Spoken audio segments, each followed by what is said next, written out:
লাশের সাথে একটা গেঞ্জি ছিল, আর একটা লুঙ্গি ছিল, আর একটা কাপড় দিয়ে ঢাকা ছিল। সে সবসময় ফিরায়ান, সে মুসলিমের কোনো আকিদা নাই তার ভিতরে, ইসলামের কোনো আকিদা নাই কোনো তার ভিতরে। সে সবসময় ছিল একটা ভণ্ড। আমাদের গোলন্দ থানার ভিতরে ছিল একটা ভণ্ড।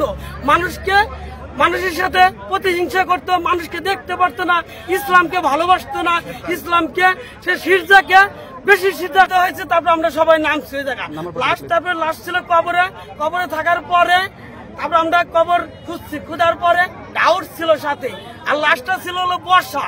আমার বসা ছিল, লাশের সাথে কোনো কাফন ছিল না, শুধু ছিল একটা লুঙ্গি আর একটা গেঞ্জি ছিল, আর একটা সাদা কাপড়, আর অনেক পাপড়ি ছিল, গোলাপের পাপড়ি ছিল, গোলাপের, আর হলো 4টে গামছা ছিল, লাল গামছা কবরের ভিতরে।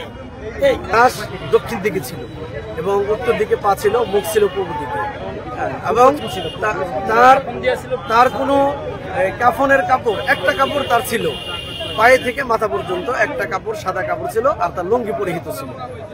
এই অবস্থা থেকে পাওয়া গেছে। এটা কোনো মুসলমানদের আকিদায়, কোনো ইসলামের আকিদায় এরকম কোনো মুসলমানের লাশ দাফন কাফন করা হয় না। ধর্ম বিক্রি করে খেয়েছে সে, মানে খ্রিস্টান, তার ছেলে অনেক লোকদের খ্রিস্টান বানাইছে, সেটা আমরা সবাই জানি।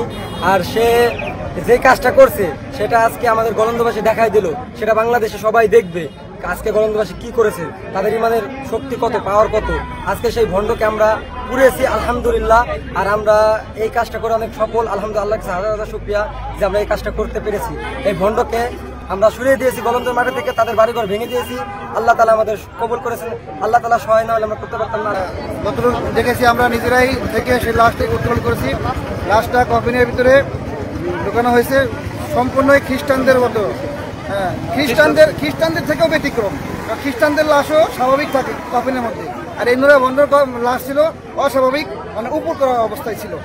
এখন এর ইসলাম বিদ্বেষী কার্যকলাপ করার কারণে আমরা দেখতে পাচ্ছি এখন দুনিয়া থেকে জাহান্নামের আগুন শুরু হয়ে গেছে। হ্যাঁ, ওদের ভবিষ্যতে যদি কেউ ইসলাম বিদ্বেষী কার্যকলাপ করে তারই একই অবস্থা হবে। এজন্য আমাদের প্রত্যেকেরই এই নুরা ভণ্ড থেকে শিক্ষা গ্রহণ করতে হবে। নুরা পাগলের মাঝারে যে তৌহিদি জনতার করেছে, লাশটা এখানে কফিনের মাঝখানে ছিল, এখানে সকলে মিলে এখানে স্থানীয় গোলন্দর স্থানীয় জনতা, তৌহিদি জনতা লাশ উঠানে আসার পরে উৎসুক জনতা এখানে লাশ টানতে নিয়ে আসে রাস্তার উপরে।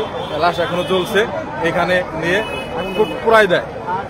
হয়তো লাশটা এখন পুরা শেষ, আপনারা দেখতে পাবেন লাশটা এখন পুরা শেষ, হালকা একটু আছে, প্রস্তুত আছে।